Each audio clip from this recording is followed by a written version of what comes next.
আসসালামু আলাইকুম বন্ধুরা, আশা করি তোমরা সবাই ভালো আছো। চলে এলাম 10 মিনিট স্কুল এসিসি ক্র্যাশ কোর্সের আরো একটি ক্লাস নিয়ে। আমি এস এম রায়ান আছি তোমাদের সাথে, এবং আমি তোমাদের ক্লাস নেব ছিল ফিনান্স ও ব্যাংকিং নিয়ে। তো আজকে আমাদের আলোচ্য বিষয় যাওয়ার আগে, তোমরা কারা কারা ক্লাসে জয়েন করেছো সবাই এখনই কমেন্ট করে জানিয়ে দাও যে ভাইয়া আমি জয়েন করেছি। আমি মানে কে কোথা থেকে জয়েন করেছো সেটিও জানিয়ে দাও, এবং তোমাদের যে বন্ধুরা আছে যারা এখনো ক্লাসে জয়েন করেনি ওদের কিন্তু এখনই মেনশন করে জানিয়ে দাও যে ক্লাসটি শুরু হয়ে গেছে, সো দ্যাট সবাই একসাথে ক্লাস করতে পারে। আজকে ক্লাসটা সকালে হচ্ছে, আগে কখনো সকালে ক্লাস হয়নি ফার্স্ট অফ অল, এবং 10:30 শুরু হওয়ার কথা, আজকে শুরু হতে আবার একটু 7-8 মিনিট লেট হয়েছে। কারণ আমি আসলে আজকে ফজর নামাজ পড়ে একটু ঘুমাতে দেরি হয়ে গেছে, দ্যাট ইজ ওয়াই একটু ঘুম দিতে লেট হয়ে গেছে। সব মিলে প্রিপারেশন নিতে আমারও একটু লেট হয়ে যায়, দ্যাট ইজ ওয়াই একটু দেরিতে ক্লাসটি শুরু হয়েছে। তো তোমরা এখনই সবাই কমেন্ট করে জানিয়ে দাও যে ভাইয়া কে কোথা থেকে জয়েন করছো, এবং অবশ্যই তোমাদের বন্ধুদের কিন্তু মেনশন করো। আমি একটু কমেন্ট গুলো পড়ি যে কে কোথা থেকে আসছো। আমি কতক্ষণ দেখে কি অবস্থা দেন ক্লাসে জয়েন করে ফেলবো যে কে কোথা থেকে জয়েন করছো। আচ্ছা, নিবি জয়েন করেছে, তানজিনা জয়েন করেছে, দেলওয়ার জয়েন করেছে, রাসেল জয়েন করেছে, আমজাদ জয়েন করেছে। ওকে,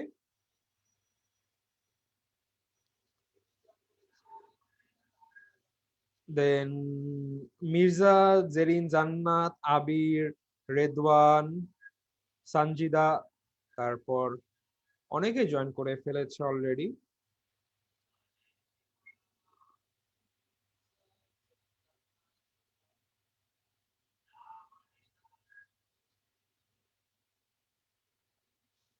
দেন ঝুমা, বণিক, ইফসিতা, তারপরে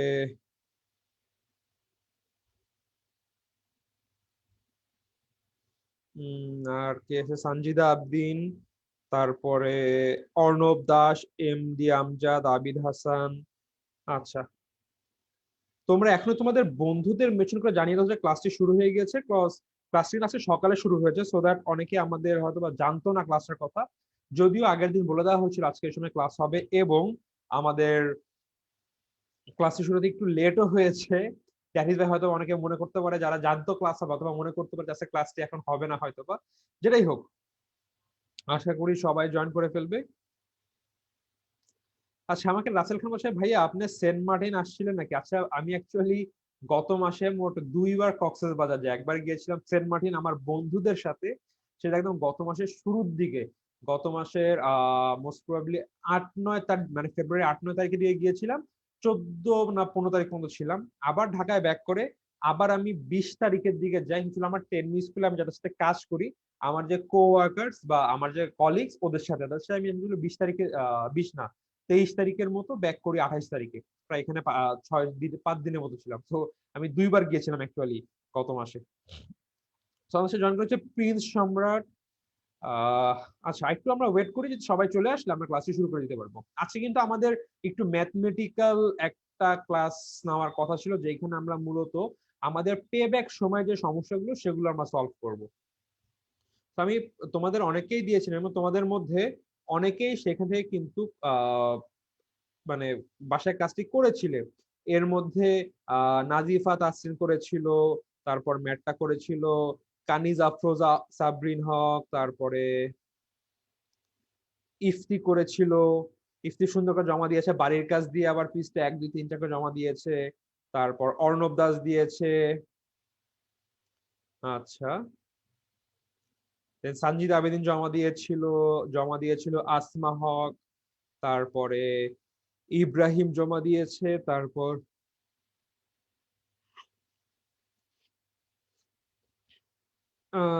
এই তো, মানে বেশি জন করেনি, মাত্র 4-5 জন করেছে, বাট তোমাদের সবার কথা ছিল, করার কথা ছিল বাসায়। তো আশা করছি তোমরা সবাই বাসায় প্র্যাকটিস করেছো। তোমরা আবার কমেন্টে বলো তো ভাইয়া কে কে করেছো, কে কে করো নাই। আশা আমাকে অনেকে বলছে কেমন আছেন? আলহামদুলিল্লাহ ভাই, আমি খুবই ভালো আছি। তোমরা কেমন আছো? জাস্ট আচ্ছা, আমি ঘুম থেকে একটু দেরি করেছি, এবং একটু আগে ঘুম থেকে উঠেছি। কালকে রাতে অনেক লেট পর্যন্ত আমি একটু কাজ করছিলাম, প্লাস সকালে ফজরের নামাজ পড়ে শুয়ে আমার আজকে একটু লেট হয়ে গিয়েছে অ্যাকচুয়ালি। সো মানে অ্যাকচুয়ালি শুক্রবার হলিডে থাকে, তো এদিন মনে করো কাজটা একটু কম থাকে, সো একটু দেরিতে উঠতে পারি। বাট আজকে যে ক্লাস ছিল একদম এটা মাথায় ছিল, আমার অ্যালার্ম বেজেছে, বাট আমি অ্যালার্ম বন্ধ করে দিয়েছি। আর 8:30 দিয়ে ঘুম ভেঙে গেছে একবার, তখন মাথায় ছিল আচ্ছা 10:30 থেকে ক্লাস, আসলে লেট আছে। তো খাটের সে একটু মোবাইলে কিছু কাজ করছিলাম, করতে করতে আবার ঘুমিয়ে গিয়েছি। ঠিক 10টা 20-এ ঘুম ভেঙেছে, তাড়াতাড়ি কোনো মতে উঠে মুখে পানি দিয়ে ক্লাসে বসে স্লাইড ফ্লাইড রেডি করে একদম ক্লাস করতে বসেছি পুরো।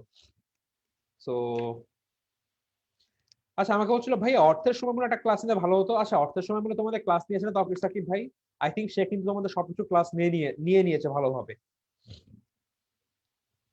আচ্ছা, আমাকে রেজওয়ান নিবিড় বলছে ভাইয়া 8টায় ক্লাস হবে। হ্যাঁ ভাইয়া 8টায় ক্লাস হবে, কারণ এখনের যে ক্লাস এখানে কিন্তু তোমাদের খুব বেশি মানে শেখার কিছু নেই, জাস্ট ম্যাথ প্র্যাকটিস করে তোমরা বুঝতে পারবে তোমাদের কোথায় ভুল আছে কোথায় ঠিক আছে। তো বাসায় গিয়ে খুব একটা প্র্যাকটিস করার মতো খুব একটা ঝামেলা আজকে আই থিঙ্ক হবে না এই ক্লাসে। তোমাদের মূলত রাতের ক্লাসে তোমরা হচ্ছিল ব্যাংকিং রিলেটেড যে অধ্যায়, প্রথম অধ্যায়ে তোমরা জানতে পারবে, সেটা তোমাদের ক্লাস নেবে তৌফিক সাকিব ভাইয়া। এবং আগামীকালকে রাত 8টায় কিন্তু আমি একটি ক্লাস নিব।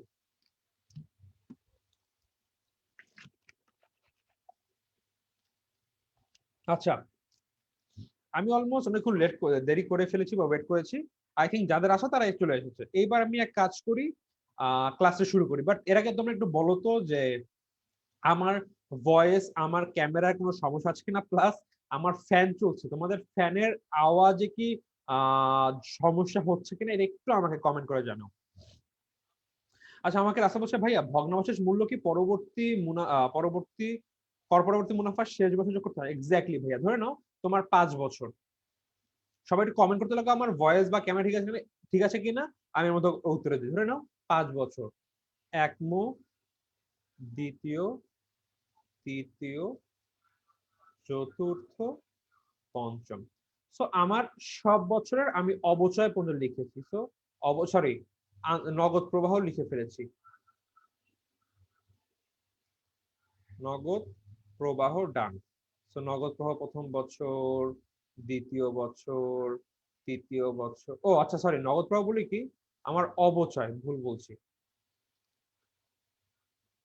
কর পরবর্তী মুনাফা বা নিট মুনাফা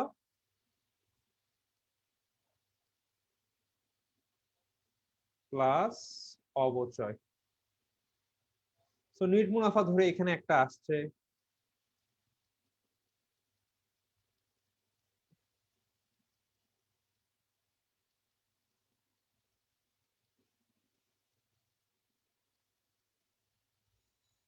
এটা কেন নিট মুনাফা? মুনাফা অর্থাৎ কর পরবর্তী মুনাফা, এবার আমি অবচয় যোগ করলাম, যেটা আমরা সবসময় করি এবং আমরা সবাই কিন্তু অলমোস্ট এই নিয়ে কালকে ম্যাথও করেছি এবং আমরা জানি। যদি কোনো কারণে এইবার তোমাদের প্রশ্নে ভগ্নাবশেষ মূল্য দেওয়া থাকে, সো প্লাস ভগ্নাবশেষ মূল্য এই জায়গাটায় যোগ, সরি, লাস্ট ইয়ারের সাথে শুধুমাত্র শেষ যে বছরটি সেই বছরে যোগ হবে। অর্থাৎ যদি 5 বছর থাকে, শুধুমাত্র লাস্টের যে বছর সেই বছরে গিয়ে ভগ্নাবশেষ মূল্য যোগ হবে। ধরে নাও তোমার বছর সংখ্যা হচ্ছিল 4, ইন দ্যাট কেস তোমার ভগ্নাবশেষ মূল্য যোগ হবে শুধুমাত্র শেষ বছরের সাথে। আবার তোমার বছর সংখ্যা 3, সেই ক্ষেত্রে শুধুমাত্র শেষ বছরের সাথে যোগ হবে। এবং ভগ্নাবশেষ মূল্য আরো একটি জায়গায় আসবে, সেটি ছিল অবচয় যোগ করতে। আমরা কি জানি, অবচয় ইকুয়াল টু বিনিয়োগ ডিভাইডেড বাই ভগ্নাবশেষ মূল্য, তাই না?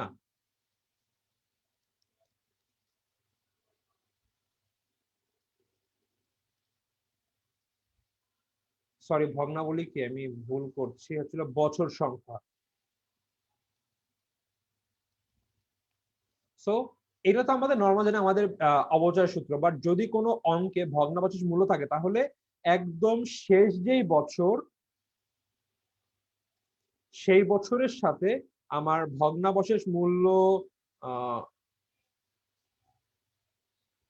ভগ্নাবশেষ মূল্য যোগ হবে, প্লাস অবচয়ের ক্ষেত্রে বিনিয়োগ যোগ ভগ্নাবশেষ মূল্যটাই যোগ হয়ে যাবে। আচ্ছা, আই থিঙ্ক আমার ভিডিওটা একটু হয়ে গেছে, ওয়েট আমি এখন ঠিক করে নিই এটা।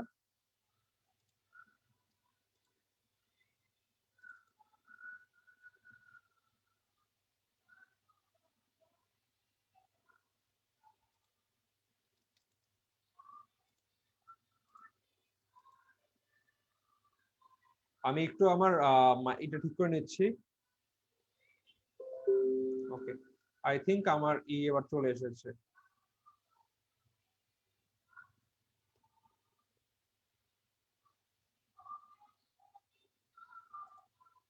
আচ্ছা,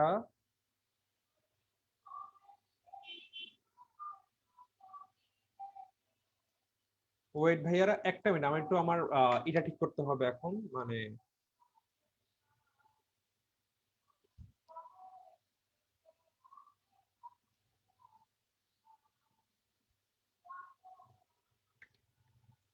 ক্যামেরাটা একটু ঝামেলা করছে।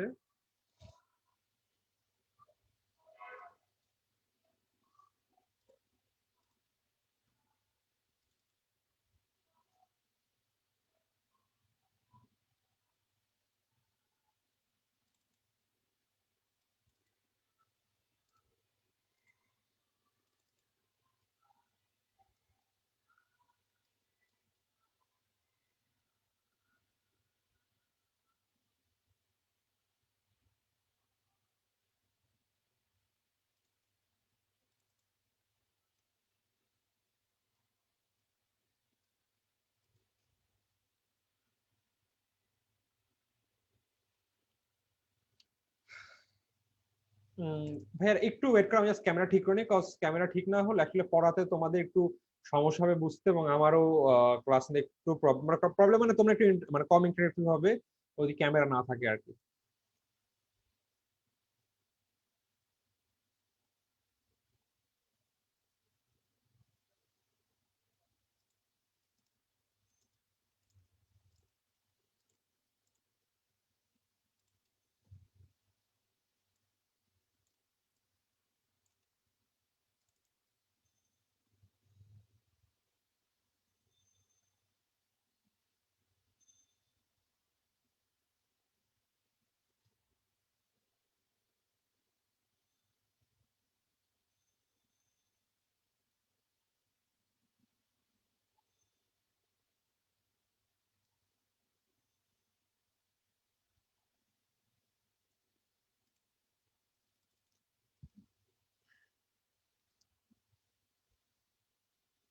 আচ্ছা, সাম ফর রিজন,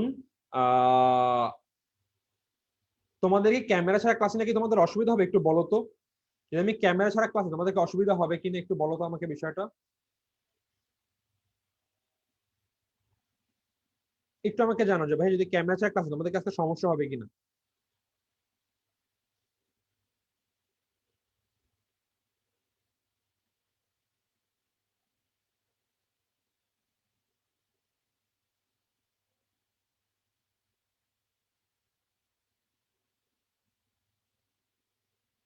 ওকে, তাহলে আমি জাস্ট ক্যামেরা ছাড়া এক্সট্রিমলি সরি ভাই, মানে আমার এটা কি আমি অ্যাকচুয়ালি করি কি, একটা মোবাইল অ্যাপ থেকে আমি বিষয়টা কানেক্ট করি। সো কানেক্ট করে আহ এরপর আমি ক্যামেরা করি, বাট সামহাও এখন আমার ক্যামেরাটা আসছে না। যাই হোক, তাহলে আমি ক্যামেরা ছাড়া নিয়ে এক্সট্রিমলি সরি, আজকে ক্যামেরাটা করতে পারলাম না। আশা করি পরের ক্লাসে ক্যামেরা থাকবে। সো যাই হোক, আমি যেখানে ছিলাম যে ভগ্নাবশেষ মূল্য থাকলে ভগ্নাবশেষ মূল্য দুটি জায়গায় যোগ হবে, একটা হচ্ছিল অবচয়ের সাথে যোগ হবে, আরটি হচ্ছিল একদম সর্বশেষ যে বছর সেখানে অবচয় যোগ ভগ্নাবশেষটা মূল্যটি যোগ হবে, এভাবে করে আমরা কিন্তু নগদ আন্তঃপ্রবাহ পেয়ে যাব। আচ্ছা, সো আই থিঙ্ক এটা তোমরা বুঝতে পেরেছো, এন্ড যেহেতু আমরা বুঝতে পেরেছি তাহলে আমরা কাজ করি, আমরা এবার আমাদের পরবর্তী টপিকে চলে যাই, বা আজকে আমরা যে সমস্যাগুলো সলভ করব সেই বিষয়ে আমরা চলে যাই একবারে। সো আমি মূলত তোমাদেরকে গতকালকে কিছু প্রবলেম দিয়েছিলাম, এন্ড আই হোপ তোমরা অনেকেই করেছো, অনেকে করোনি। যারা করেছো করতে গিয়ে আই হোপ অনেকের, মানে আমার মনে হয় অনেকের সমস্যা হয়েছে, আবার অনেকে একদম সাথে সাথে পেরে গিয়েছো। যাদের সমস্যা হয়েছে বা যারা এখনো বাসায় প্র্যাকটিস করোনি, ওদের জন্য এই ক্লাসটি মূলত, যে আচ্ছা কোনটি সঠিক অ্যান্সার, বা যারা পেরেওছো ওরা একটু দেখে নাও আচ্ছা কোনটা সঠিক অ্যান্সার, কিভাবে অ্যান্সার করতে হবে। তো আমি মূলত যে ম্যাথের অংশটুকু সেটি আজকে দেখাবো। আচ্ছা, সো পেব্যাক সময় পদ্ধতির সূত্র আমরা কিন্তু আগের ক্লাসে জেনেছিলাম, পেব্যাক সময় পদ্ধতি কি। সেটির আমরা মূলত দুটি সূত্র দেখেছিলাম। যদি কোনো কারণে আমাদের প্রত্যেক বছর নগদ প্রবাহ শুরু হয়, ইন দ্যাট কেস আমরা বিনিয়োগ ডিভাইডেড বাই বার্ষিক নগদ প্রবাহ পেয়ে যাব। এটি পেলে কিন্তু আমরা ইজিলি অ্যান্সার বের করতে পারবো, তাই না? তো আমার এই প্রশ্ন ছিল একদম 4 নাম্বার একটা প্রশ্ন। তো আমি সবাই প্রথমে তোমাদের 4 নাম্বার যে প্রশ্ন সেটা সলিউশনটা দিয়ে দেই। সো দেখো, আমাদের এরকম একটা প্রশ্ন করেছিলাম যে 3 বছর মেয়াদি একটি প্রকল্পের প্রাথমিক বিনিয়োগ 5 কোটি টাকা, প্রকল্পের বার্ষিক নগদ প্রবাহ 2.5 কোটি টাকা হলে প্রকল্পটির পেব্যাক সময় নির্ণয় করো। এবং আমরা জানি আমাদের সূত্র কিন্তু পেব্যাক সময় ইকুয়াল টু বিনিয়োগ যোগ বার্ষিক নগদ প্রবাহ। এখন বলতো, যদি এই ম্যাথটা আমি করতে যাই তাহলে আমার এইখানে আমি বিনিয়োগকে সংখ্যায় কত লিখবো এবং বার্ষিক নগদ প্রবাহকে সংখ্যায় কত লিখবো? তোমরা একটু বলো তো আমাকে, যে বিনিয়োগকে সংখ্যায় কত লিখবো এবং বার্ষিক নগদ প্রবাহে কত লিখবো? আমার একটা আছে 5 কোটি, একটা আছে 2.5 কোটি, বলো তো।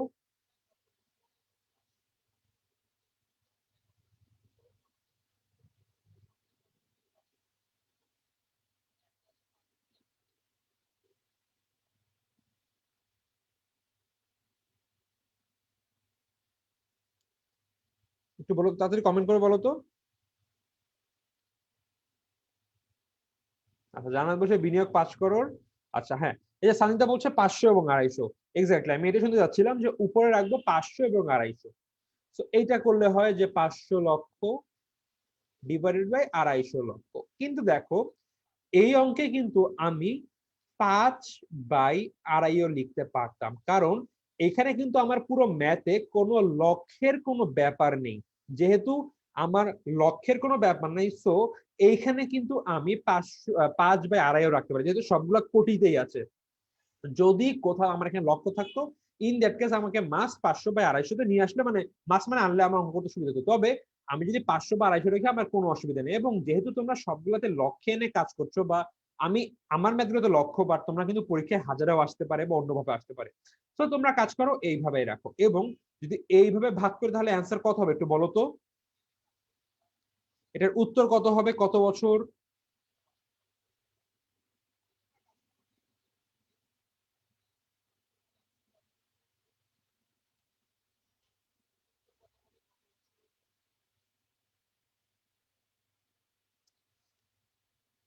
ওকে, সো উত্তর হবে 2 বছর। সো আমি জাস্ট, এই প্রশ্নটা এতটাই সহজ, এরকম আসে আমার জাস্ট বিনিয়োগকে আহ, বার্ষিক নগদ প্রবাহ দ্বারা ভাগ করলে আমার উত্তর বের হয়ে যায়, এবং অ্যান্সার হচ্ছিল 2 বছর, এবং এটি হলো অ্যান্সার। আই হোপ তোমরা এই প্রশ্নটা আসলে পারবে। এটা আসলে আমাদের ছিল 4 নাম্বার। তুমি একটু বলো তো, যদি তোমাদের এই প্রশ্ন আসে, তোমরা কি এটা পারবে কিনা পরীক্ষার হলে? হ্যাঁ, তোমাদের একটু মান নিয়ে একটু কনফিউজিং করতে পারে, যে পাশে না থেকে লেখা থাকতে পারে 1,15,000 আর 15,000, আর এখানে বলা থাকতে পারে 27,000। তোমরা পারবা না সব বের করতে? 1,15,000কে 115 ডিভাইডেড বাই 27 দিলে কিন্তু হয়ে যাবে। ওকে, সো আই থিঙ্ক আমাদের 4 নাম্বার যে প্রবলেমটা, সেটার সমস্যা শেষ। তো আমরা এবার চলে যাই আমাদের একদম শুরুতে, আমাদের। আচ্ছা, সো আই থিঙ্ক আমাদের এই সমস্যা রিলেটেড যে সূত্র রিলেটেড যে প্রবলেম, এগুলো আসলে আমরা ইনশাল্লাহ পেরে যাব। এইবার আমরা চলে আসছি হচ্ছিল পরবর্তী এসে, আমরা কিন্তু আরো একটি সমস্যা পড়েছি, সূত্র পড়েছিলাম, এবং এটি ছিল কিন্তু মেইন, যে পেব্যাক সময় equal to A plus NCO minus C divided by D. যেখানে আমি আগের ক্লাসে ম্যাথ করতে গিয়ে পুরো কনফিউজড হয়ে যাই যে এ কোনটা হবে। বাট আই হোপ তোমরা এরপরে ইজিলি বুঝতে পারছো যে আগেরটা যারা করেছো, যে এগুলো মান কোথায় বসবে। এ হচ্ছিল যে বছরের অর্জিত ক্রমযোজিত নগদ প্রবাহ বিনিয়োগের কাছাকাছি আসে। এনসি হচ্ছিল নেট বিনিয়োগ বা NCO net cash outflow. C হচ্ছিল বছরে বার্ষিক ক্রমযোজিত, মানে সরি, এখানে আবার একটু ভুল আছে, এটা হবে হচ্ছিল এ বছরের বার্ষিক ক্রমযোজিত নগদ প্রবাহ, অর্থাৎ এ বছরের ক্রমযোজিত এবং এ বছরের পরবর্তী বছরের যোজিত নগদ প্রবাহ বা খালি অর্জিত নগদ প্রবাহ বা খালি নগদ প্রবাহ, যেখানে অর্থাৎ ক্রমযোজিত নয়। বাট সি হচ্ছিল ক্রমযোজিত ঘরেরটা আসবে। আচ্ছা, এখন এ কোনটা, এটা কিন্তু আমরা যদি বের করতে পারি তাহলে আমরা অ্যান্সার বের করে ফেলতে পারবো। আর এখানে এ, সি বা ডি এর তেমন কোনো ফুল মিনিং নাই, বাট এনসি এর ফুল মিনিং হচ্ছিল নেট ক্যাশ আউটফ্লো। বাট আমাদের ইংলিশ আমরা কোথাও লিখবো না, কজ আমাদের বইয়ে কিন্তু ইংলিশ নিয়ে কোথাও কিছু না, আমাদের ডিরেক্ট বাংলা দিয়ে লেখা। এখন ঠিক বাংলাও না, জাস্ট আমাদের ইকুয়াল দিয়ে করে দেওয়া আছে। এখন যেহেতু আমাদের একটা সূত্র ফেলতে হবে, দ্যাট ইজ ভাই আমাদের কলেজে গিয়ে যে সূত্রটা আমাদের আলটিমেট জানতে হবে, আমরা এখন সেখান দিয়ে অ্যান্সার করবো। বা তোমাদের যেসব স্যার ক্লাস স্কুলে ক্লাস নেয়, তারা কিন্তু কলেজেও নেয়, বা তোমরা স্যারকে বলো, স্যার আমাদের দেখলাম কলেজে কিছু বইয়ে এরকম একটা সূত্র পড়া আছে, এখন যদি আমরা এই সূত্র লিখেই করি আমাদের কোনো অসুবিধা হবে কিনা। তো যখন ম্যাথ আসবে, আমরা পে ব্যাক সময় equal to A plus NCO minus C divided by, এবং পাশে এখানে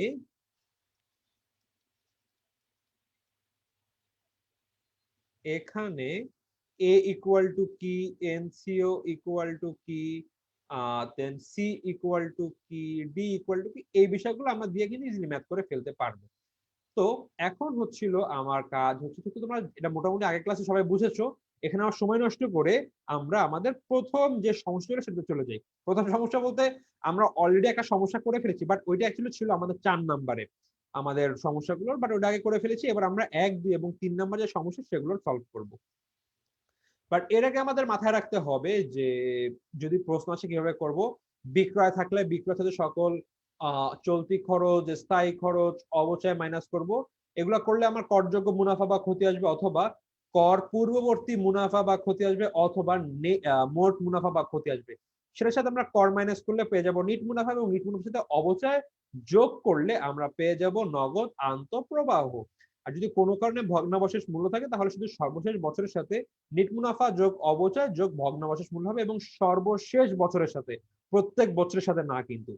এটা করলে আমরা পেয়ে যাব নগদ প্রবাহ, এবং নগদ প্রবাহ দিয়ে আমরা পিবিপি বা পেব্যাক পিরিয়ড কিন্তু বের করতে পারবো।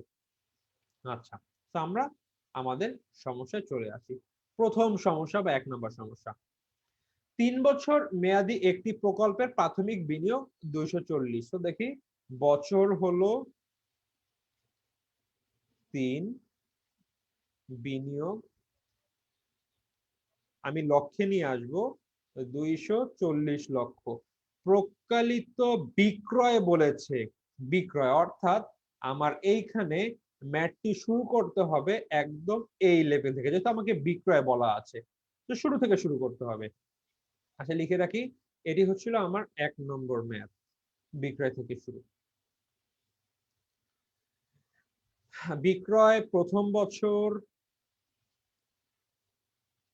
3 কোটি 50 লাখ বা 350 কোটি, দ্বিতীয় বছর 250 কোটি, সো 250, এবং তৃতীয় বছর 2 কোটি, মানে 200 লক্ষ। স্থির খরচ 5 লক্ষ টাকা, পরিবর্তনশীল খরচ বিক্রয় 10% এবং কর হার 30%। পেব্যাক সময় নির্ণয় করো। সো আই হোপ তোমরা একটু বলো তো, তোমরা ম্যাথটা সবাই পারতে কিনা। আমরা কিন্তু সবাই অলরেডি জানি যে কোন ওয়েতে করতে হবে, বাট তোমরা যখন করতে দেওয়া হবে, পরীক্ষায় আসে তোমাদের, তোমরা কি এই ম্যাথটা পারবা কিনা একটু বলো তো।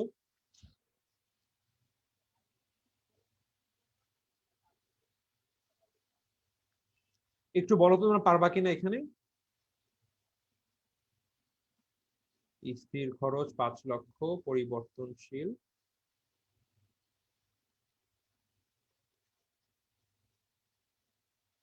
10%, আর কর হচ্ছিল 30%। এগুলো আসলে আমাদের ফাইন্ডিং ছিল। ওকে, সবাই বলছে পারবো, বাট তবু যেহেতু আমি ক্লাসে এখন করার কথা, আমি সব করিয়ে দিব। এখন আমার 3 বছর হবে, সো স্বাভাবিকভাবে আমার ঘরটি এরকম হবে, যেটা বিক্রয় থেকে শুরু হচ্ছে। সো 3 বছরে আমার প্রথমে বিক্রয় লিখতে হবে 350, 250, 200। তো 350, 250 এবং 200। আমার চলতি খরচ ছিল হচ্ছিল এইগুলো 10%। সো চলতি খরচ 10% হলে এটা হবে হচ্ছিল 35 লক্ষ, এটা হবে 25 লক্ষ, এবং এইটা হবে 20 লক্ষ। এবং স্থায়ী খরচ ছিল 5 লক্ষ করে, সো 5, 5, এবং সবগুলোতে আমি ব্র্যাকেট দিয়ে দিব যেহেতু এখানে আমার মাইনাস করতে হবে। এখন আমার অবচয়, অবচয় কত বলো তো একটু। আমার মোট অবচয় হবে, এখানেই করি, অবচয় ইকুয়াল টু 240 ডিভাইডেড বাই 3 বছর, অর্থাৎ মোট 80 লক্ষ করে প্রত্যেক বছরের অবচয়। তো আমার -80 করে হবে হচ্ছিল অবচয়।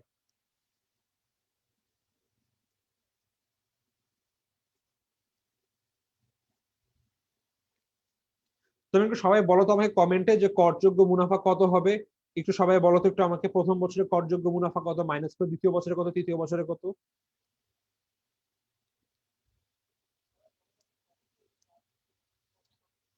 আমার প্রথম বছরে এসেছে 230,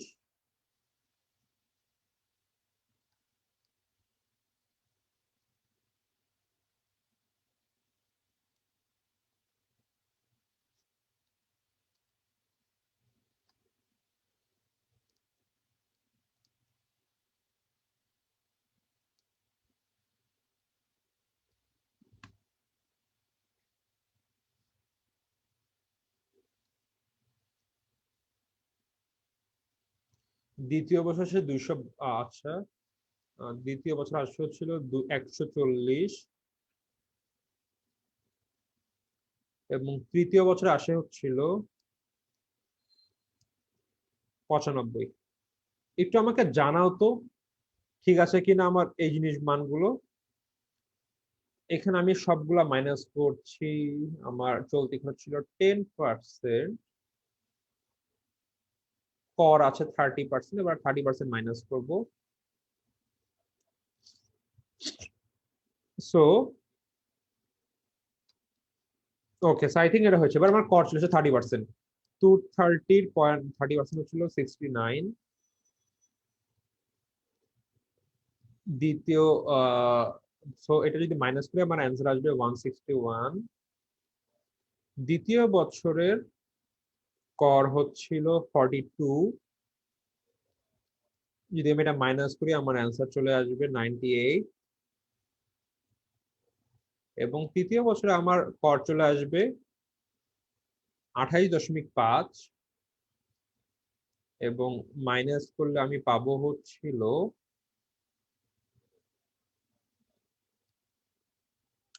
66.5। আমাকে একটু বলো তো আমার এই অ্যান্সার গুলো ঠিক এসেছে কিনা, আমার কিন্তু ভুল হতে পারে।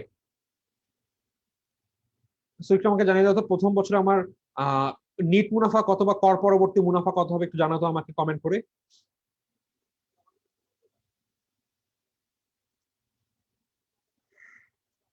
ওকে, তো সানজিদা আবেদ বলছে ঠিক আছে, আশা করি আমার ঠিক আছে। তো এইবার আমার কাজ হবে ছিল অবচয় যোগ করে ফেলা। তো যোগ অবচয়, অবচয় 80, 80, 80। তো 66+5 যোগ 80 ইকুয়াল টু 146.5। এখানে 98 যোগ 80 হচ্ছিল 178। তৃতীয় বছরে 161 যোগ 80 ইকুয়াল টু 241। এখন দেখো এই ম্যাথটা একটু ইন্টারেস্টিং, কারণ দেখা যাচ্ছে আমার প্রথম বছরে হয়তো আমার পেব্যাক পিরিয়ড চলে আসবে। তো একটু বলো তো আমাকে নগদ প্রবাহ পর্যন্ত সব রাইট এসেছে কিনা, এই পর্যন্ত আমার সব মান ঠিক আছে কিনা একটু জানলে আমি ম্যাথে চলে যাবো।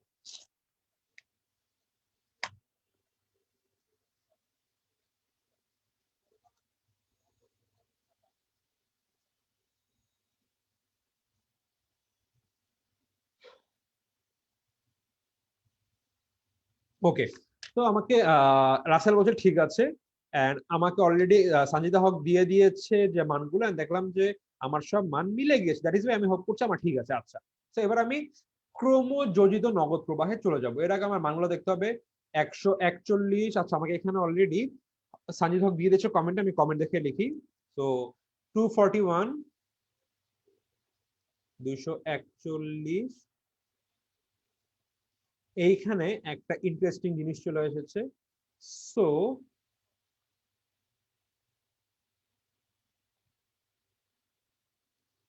এই ঘরে আমার একটা জিনিস রাখতে হবে, সেটা হচ্ছিল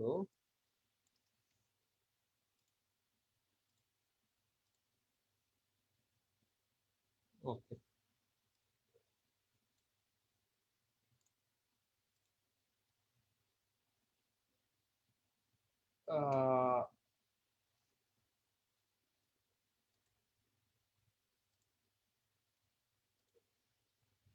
ওকে।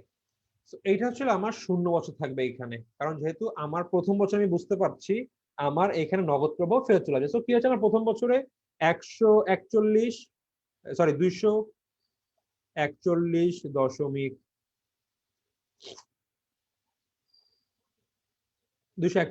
দ্বিতীয় বছর ছিল 178, এবং তৃতীয় বছর ছিল 146।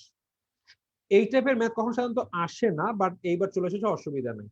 তো এবার আমরা কি করব, এখন আমাদের কাজ হচ্ছিল এ বের করা। আচ্ছা, এটাকে আমরা ক্রমযোজিত বের করব।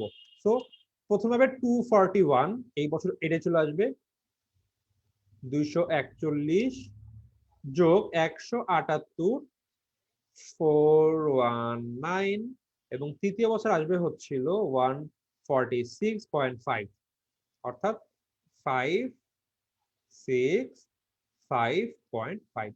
এবার আমাকে বলো তো কোন বছরে আমার এই বিনিয়োগটি ফেরত চলে আসবে বলতো, মানে কয় বছর লাগবে, এর মান অ্যাকচুয়ালি কোথায় হবে, কোন বছর হবে বলতো একটু। আমার এ হচ্ছিল কোন বছরের ক্রমযোজিত নগদ সংখ্যা বিনিয়োগের সবচেয়ে কাছাকাছি আসে। এই বছরের হচ্ছিল 0, কিন্তু আমার কিন্তু এইটাই হবে এর রিজন হচ্ছিল প্রথম বছরে কিন্তু শেষে আমার একদম বিনিয়োগ কভার হয়ে গিয়েছে, সো আমার 0তে হবে সো সি হবে এইটা, আর ডি হবে এইটা, এবং আমার এনসিও ইকুয়াল টু 240। সো এইবার যদি আমি সংজ্ঞায় আসি, A equal to 0 plus NCO minus C হচ্ছিল 0 এবং ডিভাইডেড বাই 241। আমি যদি এখন বের করি আনসার,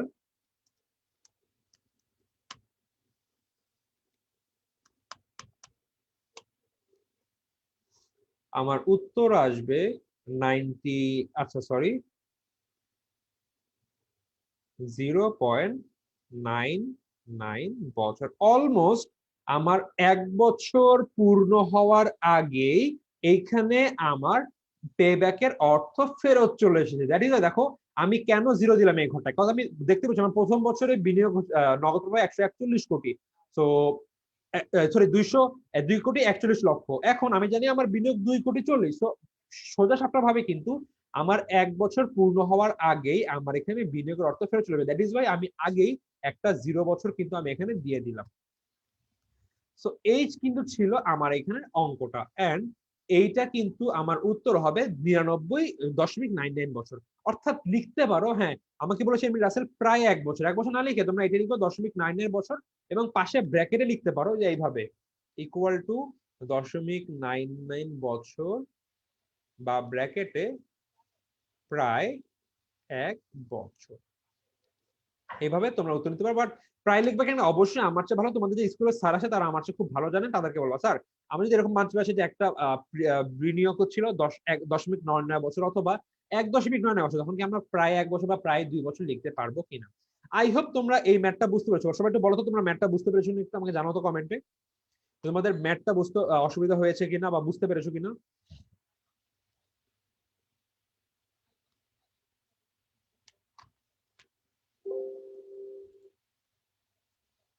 এবং এখানে আমি লিখে রাখি এখন থেকে আমার প্রথম প্রকল্প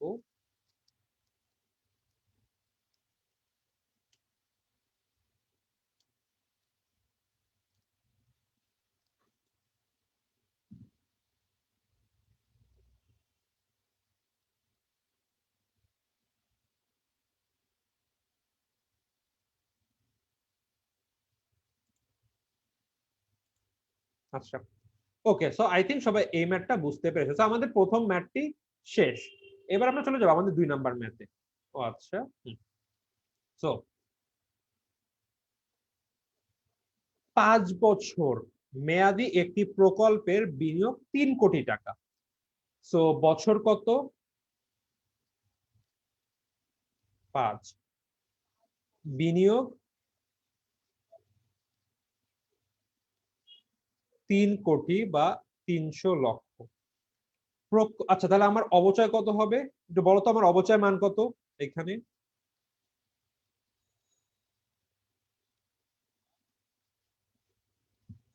60 লক্ষ, 530,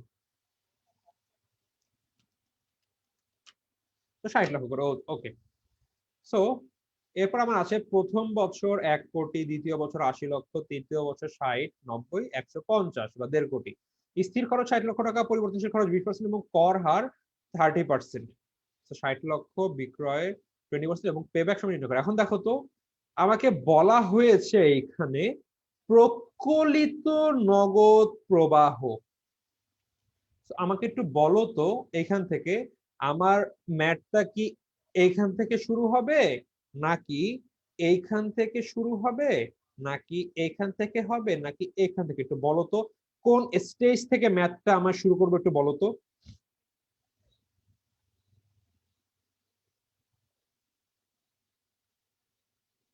একটু বলো তো আমাকে যে কোন স্টেজ থেকে ম্যাথটা শুরু হবে। আমাকে বলা হয়েছে প্রকলিত নগদ প্রবাহ, বলো তো আমার কোন স্টেজ থেকে ম্যাথটি শুরু হবে?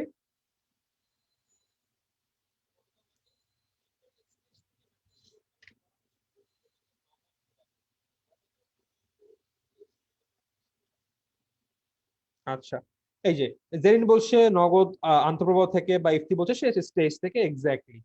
সো আমার এই ম্যাথটি শুরু হবে একদম এইখানে, যেহেতু আমার এটি 2 নম্বর ম্যাথ বা 2 নং সমস্যা, আমি এটা লিখে রাখি। এটা আমার 1 নং সমস্যা, মানে আমি কোন সমস্যা কোন স্টেজ থেকে শুরু করছি আমি সেটা লিখে রাখছি, আর কিছুই না। আচ্ছা, তো এটা ছিল আমার 2 নম্বরের সমস্যা। এরপর তো আমি ম্যাথে চলে যাই ডিরেক্ট। আচ্ছা, সো আমাকে এখন দেখা গিয়েছে প্রথম বছর, আচ্ছা আমি এখন না লিখি, ডিরেক্ট ম্যাথে চলে যাই। তো প্রথম বছর 1 কোটি বা 100 লক্ষ, দ্বিতীয় বছর 80, তৃতীয় বছর 60, চতুর্থ 90, প্রথম বছর 150।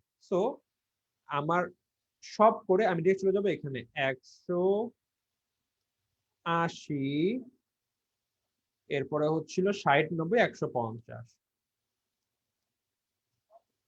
60, 90, 150। এবার আমাকে বলো তো আমাদের কি এই ম্যাথে আদেও এই যে চারটি আছে এটা কি করা প্রয়োজন ছিল কিনা একটু বলো তো।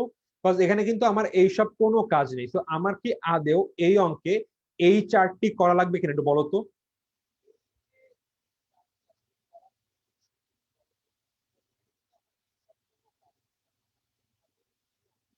একটু বলো তো এটা করা লাগবে কিনা আমাদের। সানজিদ আবেদিন বলছে করার প্রয়োজন, এক্স্যাক্টলি, যেহেতু আমার লাস্ট থেকে শুরু হচ্ছে আমার করার প্রয়োজন নেই। এখন আমরা কি করব, প্রশ্নে দেওয়া আছে বা প্রশ্নানুসারে প্রথম বছরে ক্রমযুক্ত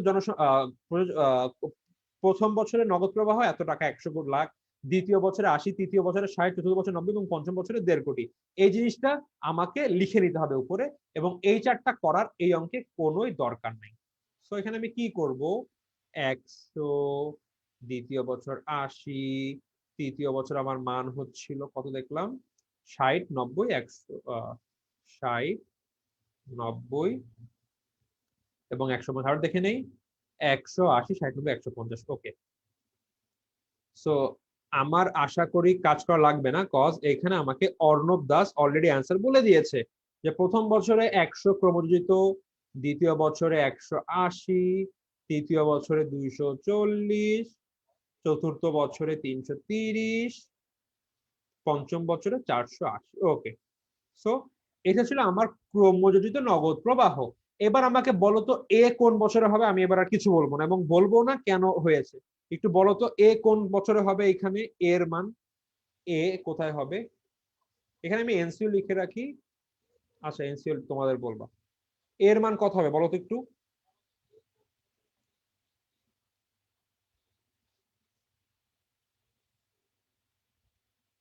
আমাদের আফরোজা বলছে 3, এবং 3 হবে কি, হ্যাঁ আমার বিনিয়োগ ছিল, এনসিওর মান কিন্তু হচ্ছিল 3 কোটি বা 300। এখন সবচেয়ে বিনিয়োগের সবচেয়ে কাছে কোনটা আছে, চতুর্থ বছর কিন্তু বিনিয়োগকে ক্রস করে চলে গিয়েছে, বাট ক্রস করে জানি তৃতীয় বছর, তো এর মান হবে তৃতীয়, দিয়ে দিলাম।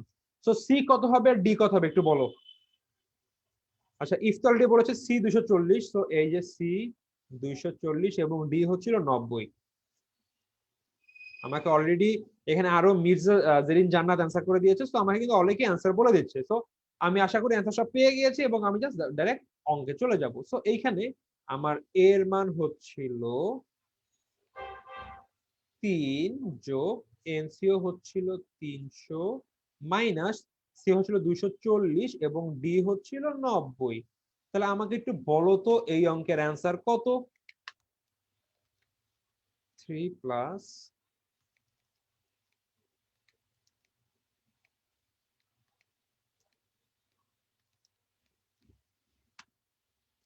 আমাকে অলরেডি জুহাইর ওয়াসিম বলছে হচ্ছিল 3.67, আমার ক্যালকুলেটর একদম সেম মান বলছে। সো আলটিমেটলি আমার হচ্ছিল 3.67 বছর হচ্ছিল অ্যান্সার। সো 6.66 বা 67 হচ্ছিল অ্যান্সার। তো তোমরা একটু বলো তো যে তোমাদের এই ম্যাথটা বুঝতে কোন রকম কোনো অসুবিধা আছে কিনা একটু বলো তো।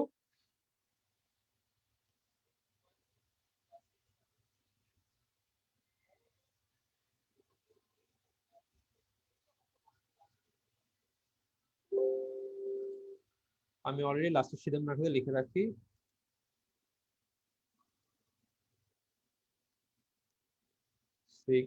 আচ্ছা সরি, 3.67 বছর।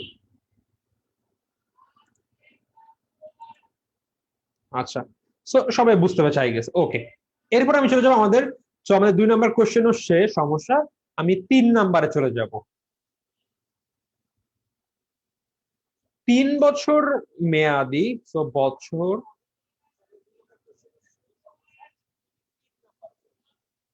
একটি প্রকল্পের বিনিয়োগ 5 কোটি টাকা। আচ্ছা, সো আমার বিনিয়োগ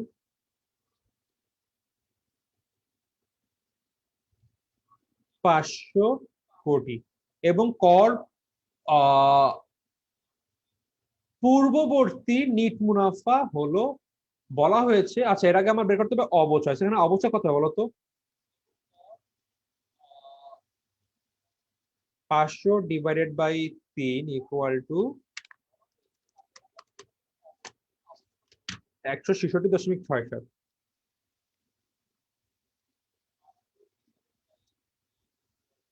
আচ্ছা, এইখানে একটা জিনিস আছে আমার, এই হ্যাঁ এটা ঠিক আছে। 5 কোটি আমাকে বলা হয়েছে কর পূর্ববর্তী, আমার স্থির খরচ আছে। ওকে, আচ্ছা ঠিক আছে, ডান। আমার ম্যাথ একটু অন্যরকম হবে, একটু উল্টা পাল্টা, বাট আই থিঙ্ক এই ম্যাথে কি আমার আদেও মুনাফা হবে? আচ্ছা শোনো, এই ম্যাথটা আমার একটু ঝামেলা আছে। এই ম্যাথে 5 কোটি টাকা তো আমি মুনাফা মোস্ট প্রবাবলি করতেই পারবো না। 1,70,00,000, হ্যাঁ আমি একটা কাজ করি, আমি এই জায়গাটাতে 1 কোটি দিয়ে যদি যাই হচ্ছিল 3 কোটি। আচ্ছা, বিনিয়োগ 5 কোটি, আমার ম্যাথটা একদমই অন্যরকম হয়ে যাবে। আমি কাজ করি, এইখানে আমি কেটে দেখো, আমি এখানে 2 কোটি টাকা দিয়ে দিই। বিনিয়োগ আমার 2 কোটি টাকা, কারণ যদি আমি 5 কোটি দিয়েছি, আমার কোনো বছর আমি এখানে নগদ প্রবাহ মোস্ট প্রবাবলি আসবে না। এই ম্যাটার আমি শিওর না, এখনো করিনি, বাট আমার করলে মনে হচ্ছে এখানে আমার নগদ প্রবাহ আসবে না। এর রিজন হচ্ছিল প্রচুর পরিমাণ টাকা এইখানে আমার। 5 কোটি 166 যোগ হবে 166, 166, 166। আচ্ছা না, আমার ব্যাক করবো। আচ্ছা যাক, যাক যেটাই আছে সেটা আমি করি, প্যারা কি, যেটা আমার কপালে আছে 5 কোটি 5 কোটি থাক, কোনো অসুবিধা নেই। 5 কোটি দিয়ে আমি করব, যদি অন্যরকম হলে আসবে, কোনো অসুবিধা নেই। ওকে, এটা ছিল আমারই অবচয়, এবং বলছে প্রকলিত কর পূর্ববর্তী। এখানে বলতো আমার এইটা কোন স্টেজ থেকে শুরু হবে বলতো? এখানে এটা কিন্তু আমার মূলত এই যে কর পূর্ববর্তী বা করযোগ্য মুনাফা, এইখান থেকে শুরু হবে। সো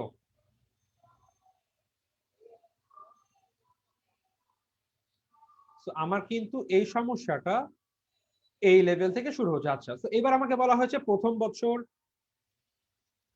100 কোটি, দ্বিতীয় বছর 70 লক্ষ, এবং 100 কোটি কি 100 লক্ষ, দ্বিতীয় বছর 70 লক্ষ, এবং তৃতীয় বছর হচ্ছিল 140 লক্ষ টাকা মুনাফা হবে। বার্ষিক খরচ 26.5 লক্ষ। আমাকে বলতো আমাকে একটু বলতো এইখানে এই স্থির খরচটার কোনো কাজ আছে কিনা এই ম্যাথে, বা পরিবর্তনশীল খরচের কোনো কাজ আছে কিনা এই ম্যাথে, একটু আমাকে বলতো।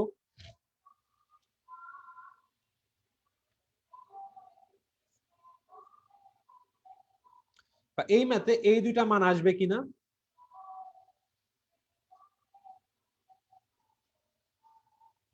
আচ্ছা, তো আলটিমেটলি আমার এখানে স্থির খরচ এবং পরিবর্তনশীল খরচের কোনো কাজ নেই। সো এবার আমি যেটা করব, আমার ম্যাথ শুরু হবে এইখান থেকে। সো এই চারটিতে আমাদের এই যে অংশটুকু আছে এইটা আনা লাগবে না, আমরা বলবো বিবরণের পর থেকে এটা শুরু হয়ে যাবে। তো করযোগ্য মুনাফা 100 ডিভাইডেড বাই 70, 140, 70, 140। আচ্ছা হ্যাঁ, এখানে আমার আসবে, সরি আমি অন্য হিসাব করছিলাম, আমি এখান থেকে তো হিসাব করছি, আমাদের এখানে আশা করি নগদ প্রবাহ আসবে। আমার কর হচ্ছিল প্রতি বছর 100, সরি আমার অবচয় হচ্ছে, কর হার হচ্ছিল 35% করে। সো আমার আলটিমেটলি এখানে আসবে হচ্ছিল 100 ইন্টু, এটা তো 35% আমার আসবে, মাইনাস করতে হবে 35 লক্ষ,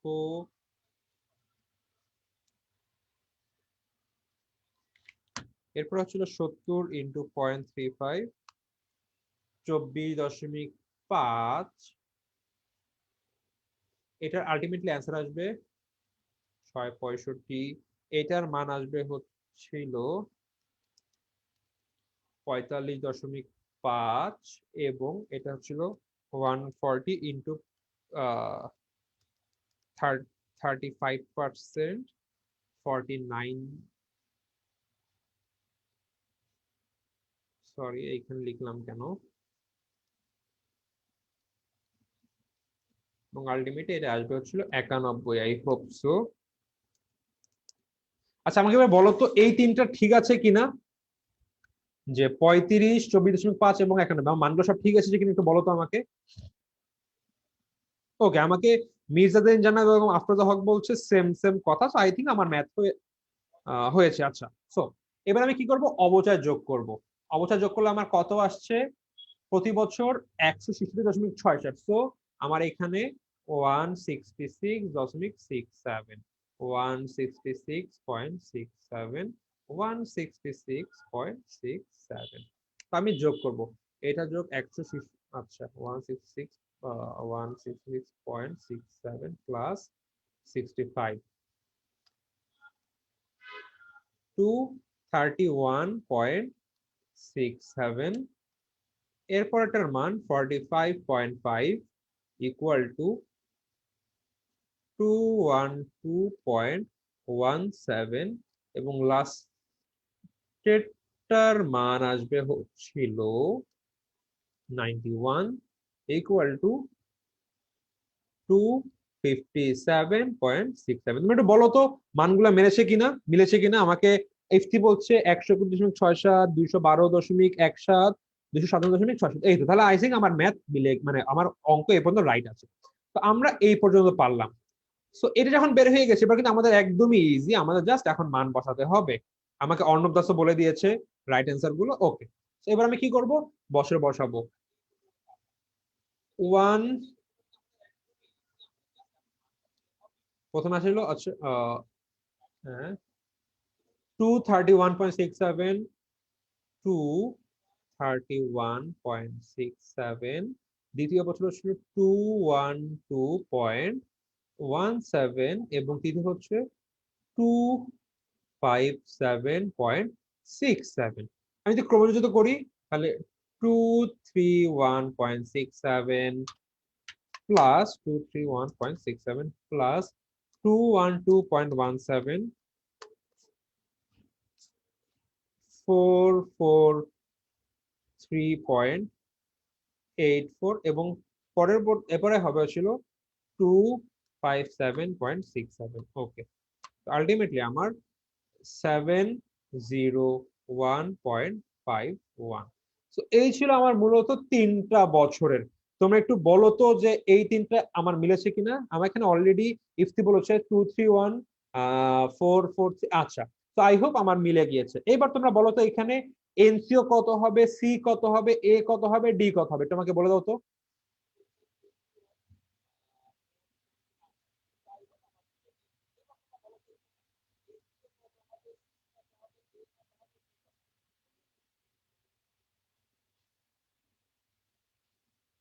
আচ্ছা, আমাকে রাসেল খান বলছে ভাইয়া সরলরৈখিক পদ্ধতি তো অবশ্যই কিভাবে ধরো ভাইয়া।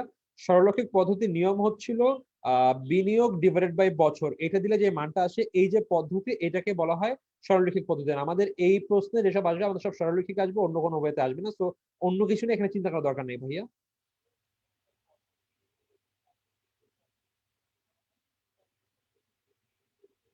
তো সবাই বলছে এ এর মান 2। ওকে, সি হচ্ছিল 443। ওকে, ডি এর মান বলো।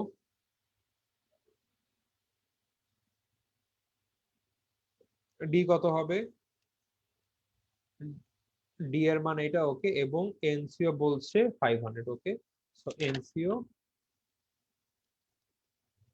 এগুলো কিন্তু এনসিও লেখা লেখা আমি জাস্ট পাশে লিখছি। সো আলটিমেটলি আমার এখন সলিউশন করতে গেলে আসবে হচ্ছিল এ হচ্ছিল 2 যোগ এনসি হচ্ছিল 500 মাইনাস 443.84 ডিভাইডেড বাই 257.67। সো এবার হতে হয় আমি অ্যান্সার দেখি একটু। 2 plus 500 minus 443.84 divided by 257.67। Ultimately আমার আসলে 2.2। আমাকে অলরেডি এখানে অ্যান্সার দিয়ে দিয়েছিল কানিজ, আফরোজা, সাবরিন হক। ও কিন্তু অ্যান্সার দিয়েছে, অন্য কিছু অ্যান্সার দিয়ে দিয়েছে। 2.2, 2.21 অথবা 2.22। আমি 2.22 দিব, বিকজ আমার ক্যালকুলেটর আসছে 2.217। যেহেতু একের পরে 5-এর বেশি চলে এসেছে, আমি 2.2 বছর দিয়ে দিব। সো এই ছিল আমার এই প্রশ্নের অ্যান্সার। তোমরা একটু বলো তো তোমরা এই ম্যাথটি বুঝতে পেরেছো কিনা, বা বুঝতে কোনো অসুবিধা আছে কিনা?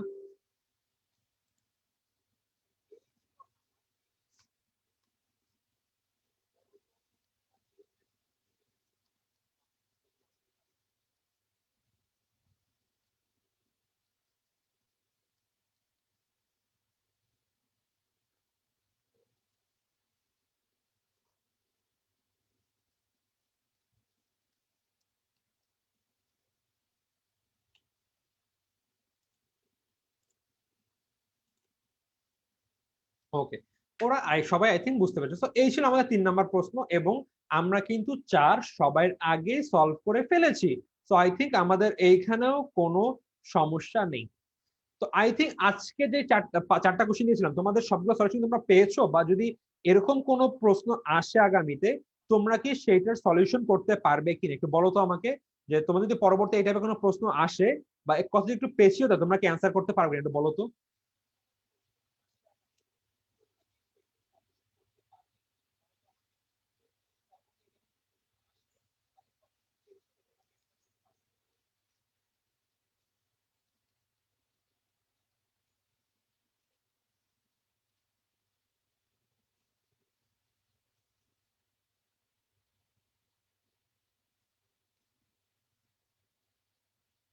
ওকে, সবাই বলছে ইনশাল্লাহ পারবো, কোনো অসুবিধা হবে না। এইবার আমার কথা ছিল সিদ্ধান্ত নিতে, বা কিভাবে সিদ্ধান্ত নেওয়া হয় যে পেব্যাক প্রকল্পের সময় যত কম সে প্রকল্প তত গ্রহণযোগ্য হিসেবে গণনা করা হবে। ধরে নেই এই চ্যাপ্টার আসলে তো বছর সংখ্যা বা বিনিয়োগ সংখ্যা সম্পূর্ণ ভিন্ন ছিল, বাট আমি ধরে নিলাম আমার প্রত্যেকটার বিনিয়োগ ছিল 4 কোটি টাকা, এবং সব প্রকল্পের বছর সংখ্যা ছিল 5। এইটা ধরে ধরে নিয়ে আমার মোট 4টা প্রকল্প, এবং 4টা প্রকল্পের আমার পেব্যাক রেট এসেছে 0.99 বছর, 3.67 বছর, 2.22 বছর এবং 2 বছর। এখন যদি আমাদের বলা হয় তোমাকে একটি প্রকল্প গ্রহণ করতে হবে, তুমি কোন প্রকল্পটি গ্রহণ করবে বলো তো সবার প্রথমে। সো অলরেডি কানিজ, আফরোজা হক বা জুহায়ের ওয়াসিম কিন্তু বলছে প্রথম। তো যদি আমাকে র্যাঙ্কিং করতে হয়, আমি এইখানে প্রথম বছরকে গ্রহণ করবো। তো এটা হচ্ছিল ফার্স্ট, একে দেওয়া হবে 4 স্টার।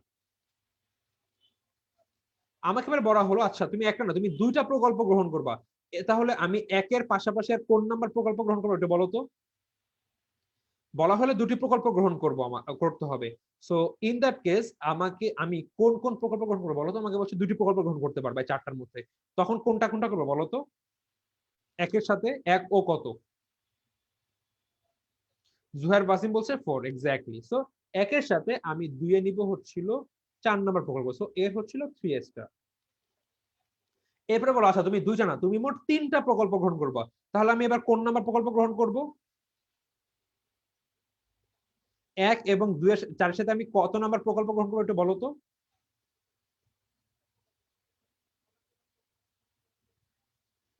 আমাকে বলো তোমার কাছে মোট 15 কোটি টাকা আছে, তুমি 3টা প্রকল্প এই করতে পারবা। তো এইবার আমি কোনটা করবো বলো তো। এই যে আমাকে এবার বলছে থার্ড, এক্স্যাক্টলি। সো আমি 3 নাম্বারে করব হচ্ছিল তৃতীয় প্রকল্প। আর যদি বলা হয় যে তোমার কাছে 4টাতেই করার মতো, আচ্ছা আমি সরি 2 স্টার হবে, 4টাতেই করার মতো অর্থ আছে, তখন তুমি কি করবো, আমি লাস্টে গিয়ে করব হচ্ছিল এইটাতে। তো আলটিমেটলি আমার পেব্যাক পিরিয়ড যত কম সেইটা তত বেশি গ্রহণযোগ্য। তো আলটিমেটলি যদি পেব্যাক পিরিয়ডের উপর আমি ডিসিশন নেই, ইন দ্যাট কেস আমি প্রথমে নিব 1 নাম্বার প্রকল্প, এরপর নিব 3 নাম্বার, তারপর 4, সরি এরপর 4, এরপর 3, এরপরে 2। তো কারণ এটা আমি দেখবো হচ্ছিল আমার যদি বিনিয়োগ এবং বছর সংখ্যা সেম থাকে। সো এই ছিল মোটামুটি আমাদের গড় মুনাফার হার পদ্ধতির যে অধ্যায়, এই অধ্যায়ের সর্বশেষ ক্লাস। এবং আশা করি আমাদের যত রকম টেকনিক্যাল ইস্যু ছিল আমরা বুঝতে পেরেছি, আমাদের থিওরিটিক্যাল সবকিছু আমরা বুঝতে পেরেছি, এবং আমাদের সকল প্রকার যে ম্যাথমেটিক্যাল প্রবলেম এগুলোও আমরা আশা করি সব সলভ করতে পেরেছি বা পারবো। সো বন্ধুরা, তোমরা একটু আমাকে বলো তো যে তোমাদের এই অধ্যায়ের কোনো রকম কোনো সমস্যা আছে কিনা, পড়ার মতো একটু বলো তো, বা পারবে না বা আসলে সমস্যা হবে, একটু এরকম অসুবিধা হবে একটু বলো তো আমাকে।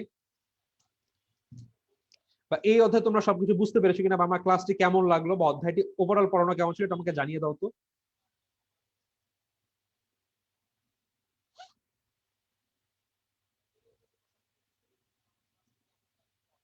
ওকে, জুহার বাসিম বলছে নো প্রবলেম। আচ্ছা, মির্জা জারিন বলছে ক্লিয়ার ভাইয়া পারবে। সানজিদা বলেছি বলছে পারবো। আচ্ছা, নাজির বলছে আসসালামু আলাইকুম। ওয়ালাইকুম আসসালাম। ওকে ওকে, আশা করি সবাই বুঝতে পেরেছো। আমাদের তাহলে এখন সবগুলাই মোটামুটি শেষ এই অধ্যায়। আমাদের কিন্তু মোটামুটি ফার্স্ট মানে আমাদের ফাইন্যান্সের ম্যাথমেটিক্যাল অধ্যায়গুলো সব শেষ। এবার আমাদের ক্লাস হবে হচ্ছিল আজকে তোমাদের তাওকির সাকিব ভাই তোমাদের হচ্ছিল একটা নিবেন হচ্ছিল আহ কি বলে ব্যাংকিং একটা অধ্যায়, এবং আগামীকালকে 8টার সময় ইনশাল্লাহ আমি আরো একটি ক্লাস নেবো, এবং এটা হলে তোমাদের ফাইন্যান্সের ক্লাস কিন্তু মোটামুটি শেষ হয়ে যাবে মডেল টেস্ট বাদে। সো বন্ধুরা, এই পর্যন্ত এই ছিল। আশা করি সবাই ভালো করেছো। আচ্ছা, আমাকে বলছে প্র্যাকটিসের জন্য ম্যাথ দিলে ভালো হয়। আচ্ছা, প্র্যাকটিসের জন্য আমরা দিব, আমাদের কিন্তু মডেল টেস্ট আছে, তো তোমরা কিন্তু সবকিছু পাবা। তো কোনো অসুবিধা নেই, আমরা মডেল টেস্ট নিব এবং ইনশাআল্লাহ সেগুলোর সলিউশন ক্লাসও নিব। তো কোনো অসুবিধা নেই, তোমরা সবকিছু পাবা, এমসিকিউ পাবা, প্র্যাকটিস ম্যাথও পাবা, বা সিকিউ পাবা। সো বন্ধুরা, আজকে এ পর্যন্ত। আশা করি সবাই বুঝতে পেরেছো। আমাদের দেখা হবে পরবর্তী ক্লাসে। সে পর্যন্ত সবাই ভালো থাকবে, সবাই সুস্থ থাকবে। সবাইকে আসসালামু আলাইকুম।